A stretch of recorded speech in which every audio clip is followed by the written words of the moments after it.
ஓம் நமச்சிவாய. இன்றைக்கி நான் சேஷாத்ரி சுவாமிகளோட மகிமையை பேச போகிறேன். ஏற்கனவே ஒரு வாட்டி அவருடைய மகிமையை பேசி வீடியோ வெளியிட்டிருந்தேன். அதை ஃபேஸ்புக்கில் மெயினாக நான் போடும்போது அங்கே சேஷாத்ரி சுவாமிகள் குரூப் அப்படின்னு இருக்கு. நூற்றுக்கணக்கான பேர் கமெண்ட்ஸ் கொடுத்துருந்தா. அது மட்டும் இல்லை, சார் இன்னும் நீங்கள் நிறைய பேசுங்கோ அவரை பற்றின்னா நானும் ஓகே அப்படின்னு முடிவு பண்ணேன். அதுக்கப்புறம் தான் இந்த 2வது வீடியோவை இப்போ நான் போடுறேன். சித்த மகாபுருஷர் மகான் சேஷாத்ரி சுவாமிகளோட மகிமையை நான் பேச போகிறேன். ஆனால் என் மனசுக்குள்ளார அவர் சித்தரும் இல்லை, மகானும் இல்லை. Is form of God. அவர் கடவுளோட உருவம் அப்படிங்கிறது தான் நான் நினச்சிட்டு இருக்கேன். நம்ம கூடவே வரார். அவர் நம்ம வாழ்க்கையில் நடக்கிற ஒவ்வொரு நிகழ்வும் அவருக்கு தெரியும். அவரை பற்றி இப்போ நான் பேச ஆரம்பிக்கிறேன். இந்த வீடியோவை நீங்கள் மட்டும் பார்த்தா போகாது, நீங்கள் மட்டும் அவர் அற்புதத்தை கேட்டால் போகாது, எல்லாருக்கும் இந்த வீடியோவை அனுப்புங்க. அது மட்டும் இல்லை, ப்ளீஸ் சப்ஸ்கிரைப் மை சேனல்.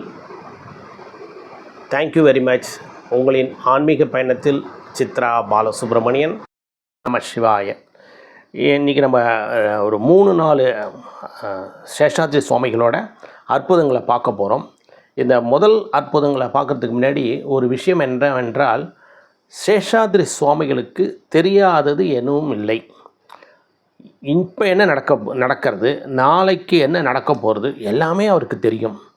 அதனால் நமக்கு என்ன வேணுமோ அவர்கிட்ட சொன்னால் போதும், அவர் அதை நடத்தி காட்டுவார். அதில் எந்த சந்தேகமும் இல்லை.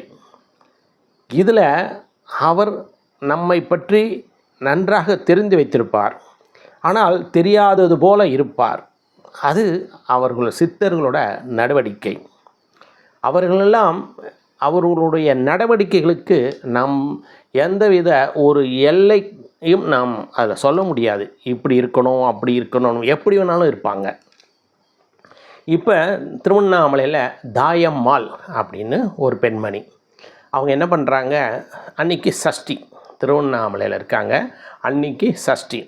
ஸோ சஷ்டிக்காக என்ன பண்ணுறாங்க, முருகன் கோவில் போகிறதுக்காக கை நிறைய ஃப்ரூட்ஸ், அப்புறம் அபிஷேகத்துக்கு பால், இது ரெண்டையும் எடுத்துட்டு கோவிலை நோக்கி போகிறாங்க. திருவண்ணாமலையில் தாயம்மாள் என்ற பெண்மணி கோவில் கிட்டக்க போகும்போது அங்கே சேஷாத்ரி சுவாமிகள் நிற்கிறார். அவர் கேட்குறார் அந்த அம்மாவை பார்த்து, என்ன முருகனை பார்க்க வந்திருக்கியா? ஆமாம், நான் தான் முருகன், என்கிட்ட கொடு எல்லாத்தையும்னு. அந்த அம்மா டக்குன்னு கொஞ்சம் இந்த கையில் வச்சுருந்த பழம்பாலெல்லாம் அப்படி உள்ளடக்கிக்கிறாங்க. எங்கே இவர் எங்கேயாவது நம்மள்டேருந்து வாங்கிட போகிறான்னு. இவர் சொல்கிறார், நான் தான் முருகன், என்கிட்ட கொடு அப்படிங்கிறார். இந்த அம்மா உடனே சட்டுன்னு கொஞ்சம் விலகி போகிற மாதிரி இருக்காங்க. இவர் என்ன பண்ணுறார், அப்படியே அந்த பழங்களையும் பாலையும் எடுத்து அந்த வெசல், அந்த பால் பாத்திரத்தையும் எடுத்துக்கிறார். எடுத்துட்டு அந்த பழங்களை அங்கே இருக்கிறவங்களுக்கெல்லாம் டிஸ்ட்ரிபியூட் பண்ணுறார். அப்புறம் அந்த பால்லேருந்து கொஞ்சம் பால் எடுத்து குடிக்கிறார். இந்த தாயம்மாளுக்கு வெறுப்பாக இருக்கின்றது. என்னடா அது, நாம் முருகனுக்காக கொண்டு வந்திருக்கோம், இந்த ஒரு அழுக்கு பிடித்த மனிதன், ஏன்னா அவரெல்லாம் ஒரு அழுக்கு ஆடை தான் அணிந்திருப்பார், எப்போ குளிச்சிருப்பான்னு நமக்கு தெரியாது. இந்த அழுக்கு மனிதன் போய் இதை தொட்டுட்டானே, இதை வாங்கி எல்லாருக்கும் கொடுத்துட்டானேன்னு அந்த சேஷாத்ரி சுவாமிகள் மீது அந்த அம்மாவுக்கு ஒரு வெறுப்பு மனசுக்குள்ளார திட்டின்ண்டே அவர் கொடுத்த அந்த பால் குடித்து விட்டு அந்த பாத்திரத்தை திரும்பி கொடுக்குறார் இல்லையா, அந்த பாலையும் அப்படியே அந்த பாத்திரத்தோடு வீட்டில் அந்த பாலை கீழே கொட்டிட்டு, சி இந்த பாத்திரத்தை போய் அந்த ஆள் தொட்டானே அப்படின்னு சொல்லிட்டு மனசுக்குள்ளாரியே திட்டின்றவ வீட்டுக்கு போய் நல்லாவே திட்டுறாங்க. இனிமேல் அந்த மனுஷன் எங்கேயாவது கண்ணில் பட்டா அந்த ஆள் பக்கம் போகக்கூடாதுன்னு சொல்லிட்டு அந்த பாத்திரத்தை மிக சுத்தமாக தேய்க்கிறாங்க. நல்லா தேய்ச்சி இந்த ஆளை போய் தொட்டுட்டானே அப்படின்னு சொல்லிட்டு தேய்க்கிறாங்க. தேய்ச்சிட்டு அன்றைக்கி முடிஞ்சு போய்டுறது. அடுத்த நாள் அவங்க டெய்லி முருகன் கோவிலுக்கு வர பெண்மணி தான். அந்த அம்மா வராங்க, பார்த்தா சேஷாத்ரி சுவாமிகள் அங்கே நின்றுக்கிட்டு இருக்கார். ஆனால் இவங்க கையில் ஃப்ரூட்ஸோ பாலோ எதுவுமே இல்லை, ஏன்னா அன்றைக்கி சஷ்டி இல்லை, சும்மா சாமியை பார்த்துட்டு தான் வராங்க. கிட்டக்கு வரும்போது சேஷாத்ரி சுவாமிகள் கேட்குறார், என்ன நீ ரொம்ப சுத்தம் இல்லையா? நான் ரொம்ப சுத்தம்லாம் கிடையாது இல்லையா? அதனால் வீட்டில் போய்ட்டு நான் தொட்ட அந்த பாத்திரத்தெல்லாம் நல்லா அலம்பி பத்திரமா வச்சியா? சரி சரி சந்தோஷம், போ போ அப்படிங்கிறார். அப்போ சட்டுன்னு ஒரு அதிர்வு அலை அந்த அம்மா மேலே படுறது. என்னடா அது, நம்ம வீட்டுக்குள்ளார போய் இவரை திட்டினது இவருக்கு எப்படி தெரிஞ்சது? இவர் இந்த ஒரு அழுக்கு மனிதர் நம்ம பாத்திரத்தை தொட்டுட்டாருன்னு நம்ம இங்கெல்லாம் கோபத்தை மனசில் தான் வச்சுட்டோம், ஆனால் வீட்டில் போய் தானே வாயை விட்டு நம்ம சொன்னோம், அது எப்படி இவருக்கு தெரிஞ்சது அப்படின்னு ஒரு அதிர்ச்சி. அதே நேரத்தில் சுவாமிகளை அந்த அம்மா புரிஞ்சுட்டாங்க. இவர் ஒரு சித்தர் மகாபுருஷர், நம்ம பண்ணது தப்பு, இவர் கடவுளின் சொரூபம் அப்படிங்கிறாங்க. இதில் ஒரு சின்ன விஷயம் நம்ம தெரிஞ்சுக்கணும். என்னென்னா, சில பேர் குருவானவர் என்ன பண்ணுவார், நமக்கு நல்லதை சொல்லி கொடுப்பார், ஒரு வழியை ஏற்படுத்தி கொடுப்பார்.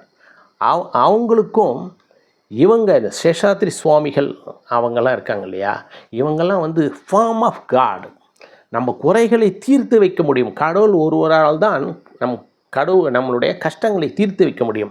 அவங்களாம் ஃபார்ம் ஆஃப் காடு. நீங்கள் அதை நிறைய சந்தர்ப்பங்களில் நான் சேஷாத்ரி சுவாமிகளை பற்றி பேச நீங்கள் புரிஞ்சுப்பீங்க. He is form of God அப்படிங்கிறத நீங்கள் தெரிஞ்சுக்கலாம். இப்போ இந்த தாயம்மாள் கதை முடிஞ்சது. அடுத்ததாக நம்ம இன்னொரு கதையை பார்ப்போம். இந்த நிகழ்வுகள்லாம் அவருக்கு தெரியும் என்பதற்கு இது ஒரு உதாரணம். நமசிவாய. அடுத்ததாக நம்ம பார்க்க போகிறது, திருவண்ணாமலையில் அண்ணாமலையார்கிட்ட அர்ச்சகராக இருந்த அந்த காலத்தில் குப்புசுவாமி குருக்கள் அப்படிங்கிறவர் அர்ச்சகராக இருந்தார். அவருக்கு ஒரு மனைவி, அந்த மனைவிக்கு ஒரு அம்மா. இவங்க 3 பேரும் ஒரு வீட்டில் வசிக்கிறாங்க. அவருடைய மனைவிக்கு மீனாம்பாள்னு பேர். அவங்களுக்கு டிபி நோய் இருக்குது. அந்த காலத்தில் டிபி நோய்க்கெல்லாம் பெரிய மருந்தெல்லாம் கிடையாது. ஏதோ ஒன்று கொடுப்பாங்க, அப்படியே அவங்க வாழ்ந்துக்கிட்டே இருக்கலாம். எப்போதுமே சீரியஸ் கண்டிஷன் தான் சொல்லணும். இதுக்கு உதாரணம் ஒன்று சொல்லணும்னா, கணித மேதை ராமானுஜர் எவ்வளோ பெரிய கணித மேதை. அவர் சின்ன வயசுலேயே இதுவாயிட்டார். காரணம் டிபி தான். டிபிக்கு அந்த காலத்தில் சரியான மருந்து இல்லை. அதே போல் இந்த மீனாம்பாலும் டிபி நோயால் கஷ்டப்பட்டார்கள். ஒரு நாள் என்ன ஆகிறது, நம்மளோட குப்புசாமி குருக்கள் தன்னுடைய கடமையை செய்வதற்காக, அவர் குருக்கள் இல்லையா, அண்ணாமலையார் சன்னிதானத்துக்கு உள்ளே போகிறார். உள்ளே போய் தன்னுடைய பூஜைகள்லாம் செய்து கொண்டிருக்கின்றார். அப்போ நேரம் வந்துவிட்டது. யாருக்கு? மீனம்பாளுக்கு. இந்த மீனம்பாளுக்கு இவ்வளோ டிபி இருந்தாலும் தன்னுடைய கண் தெரியாத அம்மாவையும் அவங்க பார்த்துக்கிட்டு இருந்தாங்க. இவர் குப்புசாமி அவர்கள் சன்னிதானத்துக்கு வந்தாச்சு. மீனாம்பாளுக்கு அன்றைய தினம் மூச்சு ரொம்ப விட முடியல. டிபி ஒரு முற்றி அவங்க அந்த ஸ்டேஜில் இருக்காங்க அந்த பர்டிகுலர் டயத்தில். அப்போ திருவண்ணாமலையில் ராஜகோபுரம், வல்லால மகாராஜா கட்டின ராஜகோபுரம், கிழக்கு ராஜகோபுரம் உங்கள் எல்லாருக்கும் தெரியும். அதனுடைய வாசலில் நம்ம சேஷாத்ரி சுவாமிகள் நின்றுருக்கார். அவருக்கு ஒவ்வொரு குடும்பத்திலையும் திருவண்ணாமலை ஈசனை யாரெல்லாம் வேண்டுறாங்களோ அந்த குடும்பத்தில் நடக்கிற அத்தனை விஷயங்களும் அவருக்கு தெரியும். அவர் என்ன பண்ணுறார், அங்கே அப்போலாம் ஒரு சின்ன கிராமம் தான் அது, ஒரு சின்ன கூட்டம் அங்கேயும் இங்கேயும் போயிட்டுருக்கு. இவர் அந்த கோபுரம் வாசலில் நின்று கொண்டு கத்துறார், மீனாம்பாள் போயாச்சு, மீனாம்பாள் போயாச்சு அப்படின்னு. அங்கே இருக்கிறவங்களாம் சுற்றி இருக்கவங்களாம் பார்க்குறாங்க, மீனாம்பாள் போயாச்சா? மீனாம்பாள் யார்? ஏன்னா சின்ன கிராமம், எல்லாருக்குமே தெரியும். ஓ, குப்புசுவாமி குருக்களோட மனைவியாச்சுன்னு எல்லாரும் அவர் வீட்டுக்கு ஓடுறாங்க. ஏன்னா அங்கே இருக்கிறது அவருடைய கண் தெரியாத தாயார். அங்கே போனால் மீனாம்பாள் இறந்து கிடக்கிறாங்க. அதை இவர் அறிஞ்சு சொல்கிறார். யார்? சேஷாத்ரி சுவாமிகள் இங்கிருந்து அந்த விஷயத்தை தெரிஞ்சுட்டு அவர் சொல்கிறார். எப்பேற்பட்ட ஒரு மகான், ஒரு சுவாமிகள், அவர் சொல்கிறார் மீனாம்பாள் போயாச்சுன்னு. அப்படின்னா அந்த ஆத்மா எங்கே போய் சேர்ந்துருக்கும்? கைலாசத்துக்கு. திருவண்ணாமலை அண்ணாமலையார்கிட்ட தானே, அந்த அண்ணாமலையாரின் அடிகள்கிட்ட தானே அந்த உயிர் போய் சேர்ந்துருக்கும். எப்பேற்பட்ட ஒரு வாக்கியம். சேஷாத்ரி சுவாமிகளே சொல்கிறார் மீனாம்பாள் போயாச்சுன்னு. அதுக்கப்புறம் ஊர் மக்கள்லாம் ஓடி அந்த குப்புசாமி குருக்கள்கிட்ட சொல்கிறாங்க, இதேமாரி சேஷாத்ரி சுவாமிகள் சொன்னார், நாங்கள் போய் பார்த்தோம், அப்படி நடந்ததுன்னு. அப்புறம் மேற்கொண்டு காரியங்கள்லாம் நடந்தது. இதை நான் எதுக்கு சொல்ல வரேன்னா, நம்ம சேஷாத்ரி சுவாமிகள் நம் கூடவே தான் இருக்கார் என்பதற்கு இது இன்னொரு சாட்சி. சரியா? அடுத்தது இன்னொரு அற்புதத்தை நம்ம பார்ப்போமா? ஓம் நம சிவாய. ஓம் நம சிவாய. இந்த அற்புதத்தை நான் படிக்கும்போது என் கண்களே கலங்கிவிட்டது. இவர் சேஷாத்ரி சுவாமிகளுக்கு ஒரு உறவு முறை கூட. அவர் பேர் நடேச ஐயர். அவருக்கு ஒரு சின்ன பையன், அவருக்கு ஒரு மகன், சின்ன பையன். அவனுக்கு அந்த நேரத்தில் அவன் சிறுவனாக இருந்தபோது ஜுரம் வந்துடுது, காய்ச்சல் விடுகிறது. உடனே காய்ச்சல் கண்டினியூ ஆகிட்டே இருக்குது. அந்த டாக்டர் இந்த டாக்டர்னு காமிக்கிறாங்க. அப்போ என்ன ஆகுது, காய்ச்சல் நின்று விடுகின்றது. மருத்துவத்தால் காய்ச்சல் ஜுரம் நின்று விடுகிறது. ஆனால் அவனுடைய இரு கண்களின் பார்வை போய்விடுகின்றது. அவனுடைய 2 கண்ணும் பார்வை போயிடுத்து. அங்கே உறவுக்காரங்கள்லாம் மனம் கண் கலங்குறாங்க. உறவுக்காரங்களே மண் கலங்குறான்னு அப்பா அம்மா கேட்கணுமா, என்ன பண்ணுறதுன்னே தெரியல. திருப்பி கண்டாக்டர்லாம் போய் பார்க்குறாங்க, யாரும் ஒன்றும் பண்ண முடியாதுன்னு சொல்கிறாங்க. அப்புறம் இப்படி யோசிச்சுருக்கும்போது அங்கே இருக்கிறவங்க சில பேர்லாம் சொல்கிறாங்க, நீ ஏன் போய் திருவண்ணாமலைக்கு போய் சேஷாத்ரி சுவாமிகளை பார்க்கக்கூடாது, நிச்சயமாக அவர் ஒரு தீர்வை சொல்லுவார், தீர்வு கொடுப்பார், நீ நம்பிக்கையோடு போ. ஏன்னா நம்பிக்கைங்கிறது, இந்த ஆன்மீகத்தில் நம்பிக்கைங்கிறது ரொம்ப ரொம்ப முக்கியம். யாரெல்லாம் கடவுளை பார்த்தாங்கன்னா நிறைய பேர் பார்க்கவே இல்லைன்னு சொல்லுவாங்க. ஏன்னா நம்ம நம்பிக்கைங்கிறது, நம்ம நம்மளுடைய காரியம் சிலது ஆகணும், அதுக்காக தான் கோவிலுக்கு போகிறோம், கடவுள்கிட்ட போய் வேண்டுறோம். கடவுள் இருக்கார் அப்படின்னு மனசார தெரிஞ்சுன்ட்டுன்னா நமக்கு கோரிக்கையே இருக்காது. என்ன அவரையே பார்த்தாச்சு, அப்புறம் என்ன கோரிக்கை இல்லையா? இந்த நடேச ஐயர்கிட்ட எல்லாரும் சொல்கிறாங்க, நம்பிக்கையுடன் இப்போ அப்படின்னு. இவரும் நம்பிக்கையுடன் அந்த சேஷாத்ரி சுவாமிகளை மனசில் நினச்சிக்கிட்டே அண்ணாமலையார் நாமத்தை ஜபித்து கொண்டே திருவண்ணாமலைக்கு போகிறார். போய் சேஷாத்ரி சுவாமிகளை பார்க்குறார். பார்த்ததும் கண்லேருந்து பலபலன்னு ஜலம் கொட்டுறது. அப்படியே உருகி போய் சேஷாத்ரி சுவாமிகளை போய் பார்க்குறார். போயிட்டு அப்படியே சாஷ்டாங்கமாக அவர் காலில் விடுறார். விழுந்துட்டு பையனை காட்டுறார், இதுதான் என் பையன், இந்த பையனுக்கு ஜுரம் வந்ததுக்கு சரியாக போச்சு, ஆனால் 2 கண்ணும் போயிடுத்து சுவாமிகளே அப்படின்னு கெஞ்சுறாங்க. வேறு என்ன சார், ஒரு அப்பா அம்மாவுக்கு தன்னுடைய குழந்தைகளுக்கு கண்ணு தெரிலன்னா இதுமாரி துர்பாக்கியம்லாம் யாருக்கும் வரக்கூடாது.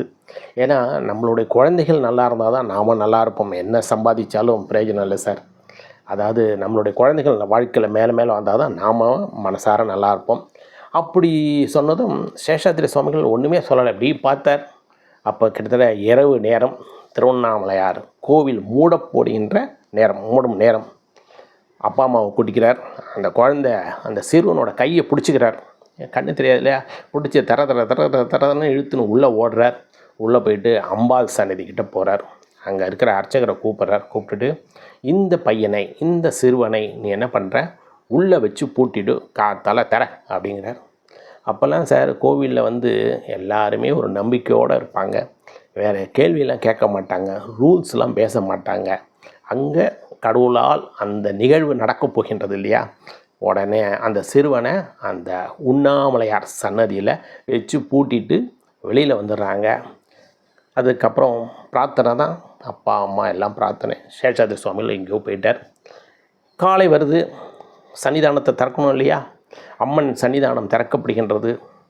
அம்மன் கண்ணை திறந்துட்டார் சார். அப்புறம் நம்ம என்ன சொல்கிறது, அம்மன் கண்ணை திறந்துட்டார். எஸ், சிறுவனோட பறிபோன அந்த கண் பார்வை திரும்ப கிடைத்து விட்டது. அப்புறம் இதுக்கு மேலே என்ன சார், சேஷாத்ரி சுவாமிகளை பற்றி நம்ம சொல்லிக்கிட்டே போகலாம். பெரும் பாக்கியம். அவர் இன்றைக்கி நம்ம கூட இல்லை, ஆனால் ஜஸ்ட் ஒரு ஃபோட்டோவாவது உங்களுடைய பேக்கெட்டில் வச்சுங்க. அவர் நம்ம கூடவே தான் இருக்கார். எந்த ஒரு நல்லது நடந்தாலும் சரி, எந்த ஒரு கெட்டது நடந்தாலும் சரி, அவர் மனசில் பிரார்த்தனை பண்ணிக்கிட்டே இருங்க. எல்லாத்துக்கும் ஒரு நிவர்த்தி கிடைக்கும், ஒரு ஆனந்தம் கிடைக்கும். பறிபோன அந்த சிறுவனின் கண்களை திரும்ப கொண்டு கொடுத்துட்டார். இன்னும் நிறைய அற்புதங்கள் இருக்குது, நான் சொல்லிக்கிட்டே போகிறேன். இந்த ஆன்மீக உணர்வை நாம் மட்டும் ஏன் அனுபவிக்கிறோம்? எல்லாருக்கும் இந்த வீடியோவை ஷேர் பண்ணுங்கள். எல்லாரும் சேஷாத்ரி சுவாமிகளோட பெருமைகளை தெரிஞ்சுப்போம். ஓம் நம சிவாய. என்னை பேச வைத்த அந்த சேஷாத்ரி சுவாமிகள் அவர்களுக்கு என்னுடைய நமஸ்காரம். ஓம் நம சிவாய. ஓம் நம சிவாய.